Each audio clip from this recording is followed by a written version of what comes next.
जय श्री कृष्ण मित्रों देव उठनी देव प्रबोधिनी एकादशी का व्रत श्रद्धा पूर्वक करने से और इसकी पावन व्रत कथा को सुनने से धर्म अर्थ काम मोक्ष चारों पुरुषार्थों की सिद्धि होती है। भगवान श्री हरि की कृपा से सभी मनोकामनाएं पूर्ण होती है।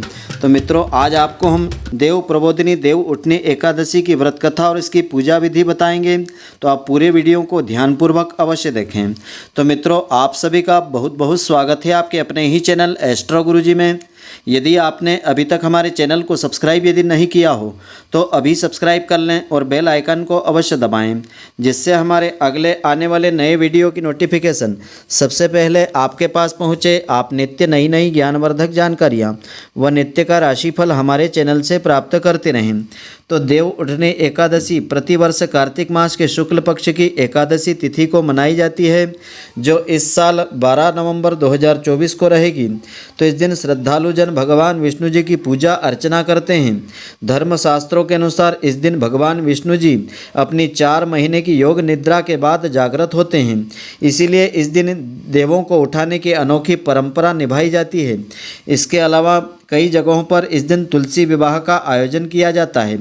तो आइए अब हम जानते हैं देव उठनी एकादशी की पूजा विधि क्या है। तो देव उठनी एकादशी का शुभ मुहूर्त 12 नवंबर 2024 की शाम का रहेगा। तो वहीं इसका पारण का समय 13 नवंबर की सुबह 6:14 से आरंभ होकर के प्रातःकाल 8:25 तक का समय रहेगा। तो पारण तिथि के दिन द्वादशी समाप्त होने का समय दोपहर 1:01 का रहेगा। तो देव उठनी एकादशी की पूजा विधि इस प्रकार से है। देव उठनी एकादशी के दिन सूर्योदय से पहले उठना चाहिए। स्नान आदि करके साफ स्वच्छ वस्त्र धारण करें। इसके बाद जो है पूजा स्थल पर जा कर के व्रत का संकल्प लें। फिर सूर्य देवता को जल अर्पित करें। इसके बाद फिर शाम के समय भगवान विष्णु जी और माता लक्ष्मी जी की विधि विधान से श्रद्धापूर्वक पूजा करें। इस दिन भगवान को पीले रंग का फल, बेसन के लड्डू और केसर मिश्रित खीर का भोग लगाना बेहद शुभ माना जाता है। तो पूजा के समय विष्णु चालीसा का या विष्णु सहस्त्र नाम का पाठ करें। इस दिन सूर्यास्त के बाद पूजा करते समय भगवान को शंख, घंटा, घड़ियाल आदि बजा करके उनको जगाना चाहिए। और साथ ही में देव उठाने का गीत गाया जाता है। तो गीत इस प्रकार से है: उठो देव बैठा देवा, अंगुलियाँ चटकाओ देवा, नई सुई नई कपास, देव उठाए कार्तिक मास। इस गीत का उच्चारण भी उनके सामने आपको करना चाहिए। तो देवों को उठाने के बाद विष्णु भगवान की आरती करना चाहिए। पूरी रात भगवान विष्णु जी का भजन, कीर्तन, नाम उच्चारण आदि करना चाहिए। और अगले दिन शुभ मुहूर्त में इस व्रत का पारण करना चाहिए। तो इस प्रकार श्रद्धापूर्वक पूजा आराधना इस दिन करना चाहिए। तो इस दिन देव उठनी एकादशी की यह पावन व्रत कथा भी श्रद्धापूर्वक श्रवण करना चाहिए, जिससे कि इस व्रत का पूरा फल प्राप्त होता है। तो कथा इस प्रकार से है। भगवान श्री कृष्ण जी कहते हैं, हे युधिष्ठिर, कार्तिक मास के शुक्ल पक्ष में जो एकादशी होती है उसका वर्णन जिस प्रकार से ब्रह्मा जी ने नारद जी से किया था वही मैं तुमको बतला रहा हूँ। इस एकादशी का नाम प्रबोधिनी एकादशी है। यह पुण्यों को बढ़ाने वाली तथा बुद्धिमानों को मुक्ति देने वाली तिथि है। तो एक दिन नारद जी ने जगत के पिता ब्रह्मा जी से पूछा कि हे पितामह, कार्तिक मास के शुक्ल पक्ष की एकादशी के दिन भगवान विष्णु जी 4 माह के शयन के पश्चात जागरण करते हैं। तो इस प्रबोधिनी एकादशी का व्रत का विधान और महात्म एवं फल क्या है, कृपा करके बताने की कृपा करें। तो ब्रह्मा जी ने कहा कि हे नारद, मैं तुम्हें प्रबोधिनी एकादशी का वृत्तांत सुनाता हूँ, तुम इसे एकाग्र चित्त होकर के सुनो। इस एकादशी के दिन भगवान विष्णु जी 4 महीने शयन करने के बाद जागरण करते हैं, इसीलिए इसको देवोत्थान या देव उठान एकादशी भी कहते हैं। कुछ धार्मिक श्रद्धालु देवोत्थान के दिन तुलसी और शालिग्राम जी के विवाह का आयोजन भी इस दिन करते हैं, जो बड़ा ही पुण्यदायी होता है। तो प्रबोधिनी एकादशी का महात्मा पाप का नाश और पुण्य की वृद्धि और श्रेष्ठ बुद्धिमान पुरुषों को मोक्ष प्रदान करने वाला है। समुद्र से लेकर सरोवर तक जितने भी तीर्थ स्थान हैं उनका प्रभाव तभी तक रहता है जब तक कि भगवान विष्णु जी की प्रबोधिनी एकादशी तिथि आती है। तो ब्रह्मा जी बोले कि हे पुत्र, एक बार भोजन करने से 1 जन्म का और केवल रात्रि को भोजन करने से 2 जन्म का तथा 3 रात उपवास करने से पिछले 7 जन्मों के पाप नष्ट होते हैं। तो जो वस्तु तीनों लोकों में न मिल सके वह हरि प्रबोधिनी एकादशी से प्राप्त हो सकती है। मेरु और मंदराचल पर्वत के समान भारी पाप भी इससे नष्ट हो जाते हैं, क्योंकि पुण्य भी पर्वत की तरह महान हो जाता है। जिस प्रकार रुई के बड़े भारी ढेर को अग्नि की छोटी सी चिंगारी जला करके भस्म कर देती है, उसी प्रकार प्रबोधिनी एकादशी अनेक जन्मों के छोटे बड़े समस्त पापों को क्षण भर में भस्म कर देती है। तो भक्तिपूर्वक व्रत का उपवास करने तथा सांसारिक मनुष्य को हरि प्रबोधिनी एकादशी से ऐश्वर्य, संपत्ति, उत्तम बुद्धि, राज्य का वैभव प्राप्त करवाती है। जो लोग इसका तन मन से ध्यान करते हैं, व्रत का संयम से पालन करके हैं, अनुष्ठान करते हैं, उनके पितर नरक के दुखों से छुटकारा पाकर देवलोक को प्राप्त हो जाते हैं। तो विधि रहित यानी बिना विधि के व्रत पूजन चाहे कितनी भी मात्रा में किया जाए तो पूर्ण फलदायी नहीं माना जाता है। तो जो घमंडी पाखंडी लोग गुरु और विद्वान ब्राह्मणों से अहंकार युक्त बातें करते हैं, वे भी धन और संतान से हीन होते हैं। परंतु ऐसे सभी पापों से पीड़ित व्यक्ति भी देव प्रबोधिनी के व्रत के प्रभाव से पाप मुक्त हो जाते हैं। तो व्यक्ति जैसे ही अपने मन में हरि प्रबोधिनी एकादशी के व्रत का संकल्प लेता है, वैसे ही उसके पाप नष्ट होने लगते हैं। हरि प्रबोधिनी एकादशी पुत्र तथा पौत्र को प्रदान करने वाली है। तो आगे ब्रह्मा जी ने कहा कि नारद, इस संसार में उसी मनुष्य का जीवन सफल है जिसने हरि प्रबोधिनी एकादशी का व्रत संपूर्ण तन मन और श्रद्धा से किया है। अतः सब कर्मों को त्याग करके भगवान की कृपा पाने हेतु कार्तिक शुक्ल पक्ष की हरि प्रबोधिनी एकादशी का व्रत अवश्य करना चाहिए। वही ज्ञानी है, वही तपस्वी तथा जितेंद्रिय है और उसी को भोग मोक्ष की प्राप्ति होती है, जिसने कि हरि प्रबोधिनी एकादशी का व्रत विधि विधान से और श्रद्धा से किया है। तो संसार में मनुष्य के द्वारा किए गए मन, कर्म, वचन तीनों प्रकार के पाप तथा बचपन, जवानी और बुढ़ापे में किए हुए पाप, इस व्रत को यथाविधि यानी श्रद्धापूर्वक विधिपूर्वक करके और रात्रि को जागरण करने से सभी पाप उनके नष्ट हो जाते हैं।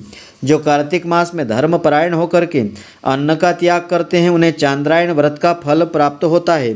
कार्तिक मास में विष्णु भगवान केवल दान आदि से ही प्रसन्न नहीं होते हैं, शास्त्र चिंतन से भी भगवान की कृपा मिलती है।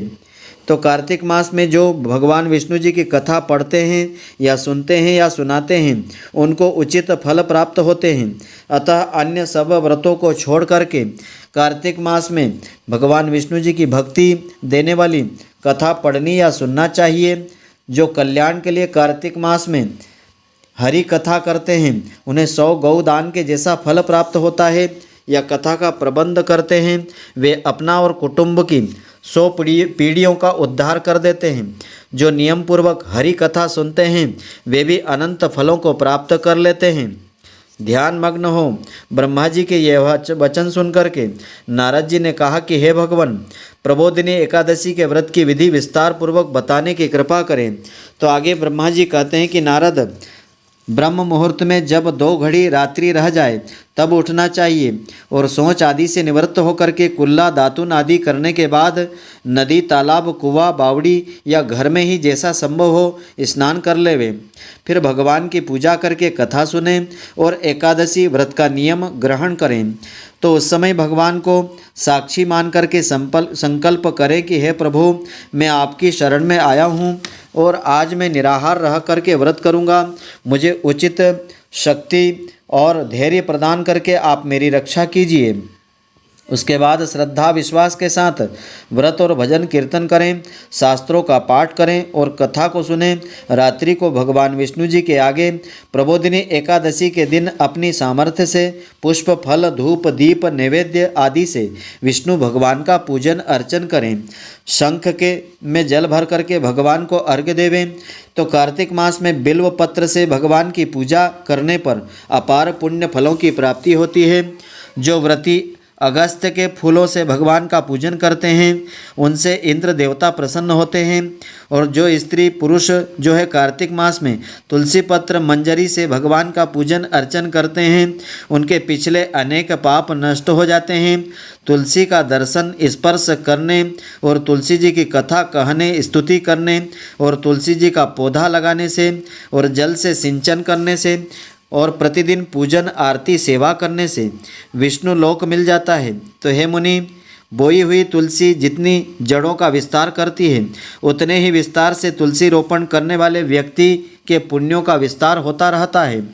हरि पूजा में फूलों पुष्पों के महत्व का वर्णन करते हुए ब्रह्मा जी ने कहा कि हे वत्स नारद, जो सेवक कदम्ब के पुष्पों से हरि का पूजन करते हैं वे मोक्ष को प्राप्त कर लेते हैं, और जो गुलाब के पुष्पों से भगवान का पूजन अर्चन करते हैं उन्हें अनंत गुना फलों की प्राप्ति होती है।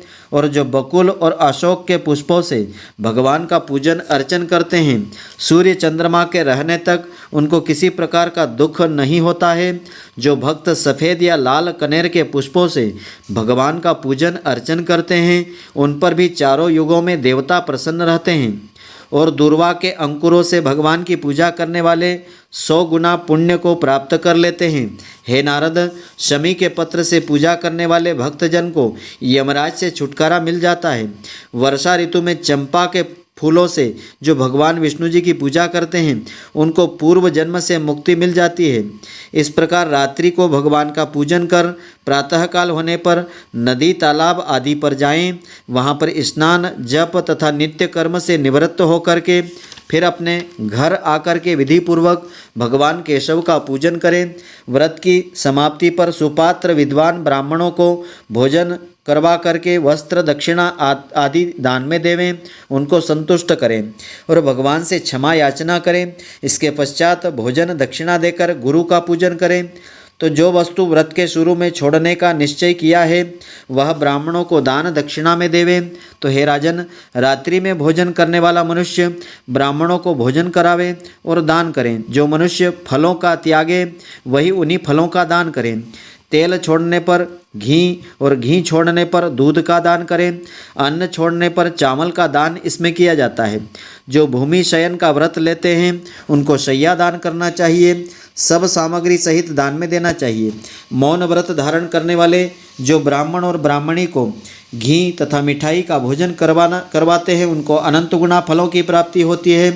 आंवला से स्नान रूप व्रत में दही और शहद का दान इसमें करना होता है। और जो है बाल बढ़ाए रखने वाले को दर्पण का दान करना चाहिए। जूता छोड़ने वाले को एक जोड़ी जूता, तेल या लवण त्यागने वाले को घी या शक्कर का दान करना चाहिए। घी, दूध और अन्न का त्याग करने पर 60 के चावल का दान करना चाहिए। और मंदिर में दीपक जलाने वाले को व्रत की समाप्ति पर तांबे अथवा सोने के पत्र पर घी और बत्ती रख करके ईश्वर भक्त ब्राह्मण को दान में देना चाहिए। व्रत की समाप्ति में सोना या तांबे के पात्र में घी और बत्ती रख करके उत्तम ब्राह्मणों को संपूर्ण भाव से दान करना चाहिए। एकांत में 8 कलश को वस्त्र लपेट करके दान करें। तो हे राजन, यदि यह संभव नहीं हो सके तो इसके अभाव में ब्राह्मणों को केवल नमस्कार करके सत्कार करें, वंदन करें। उनका वचन सब व्रतों की सिद्धि को देने वाला हो जाता है। इस प्रकार ब्राह्मणों को प्रणाम करके विदा करें। इसके पश्चात स्वयं भोजन ग्रहण करें। जिन वस्तुओं को चातुर्मास्य में यानी चतुर्मास में छोड़ा हो या त्याग किया हो उन सब वस्तुओं को ग्रहण फिर से नहीं करना चाहिए। हे राजन, जो विष्णु भक्त इस प्रकार चातुर्मास्य व्रत निर्विघ्न समाप्त करते हैं वे विष्णु जी की कृपा के अधिकारी हो जाते हैं। वे पुनर्जन्म जन्मांतर से मुक्त हो जाते हैं, फिर उनका जन्म नहीं होता है। यदि व्रत गलत या भ्रष्ट हो जाए तो व्रत करने वाला शारीरिक कष्ट प्राप्त कर लेता है। श्री कृष्ण भगवान ने कहा कि हे युधिष्ठिर, चातुर्मास्य की अनुष्ठान सहित समाप्ति पर गृहस्थ और सन्यासी दोनों अनंत फल के अधिकारी होते हैं। चातुर्मास विष्णु भक्ति के लिए एक उपयुक्त अवसर होता है। तो भगवान विष्णु जी को उठाने हेतु साधक को बड़ी श्रद्धा और विश्वास के साथ प्रार्थना करना चाहिए। हे राजन, यह पुण्यमयी प्रबोधिनी देव उठनी एकादशी का व्रत करने वाले अपना तथा पूर्वजों का जीवन धन्य बना देते हैं। यह जो कथा है स्कंद पुराण में वर्णित की गई है। इस दिन फलाहार का विधान इस प्रकार से है कि इस दिन जो है काचरे का सागार लिया जाता है। काचरा, मेवा, दूध, दही, सिंघाड़ा, आलू तथा फल आदि इस व्रत में लिए जा सकते हैं। तो मित्रों, आशा करता हूँ कि आपको हमारी यह ज्ञानवर्धक जानकारी पसंद आई होगी। यदि आपको पसंद आई हो तो आप हमारे वीडियो को अधिक से अधिक शेयर अवश्य करें, जिससे कि इसका पुण्य फल आपको भी मिलता रहे। धन्यवाद। जय श्री कृष्ण मित्रों, फिर मिलेंगे।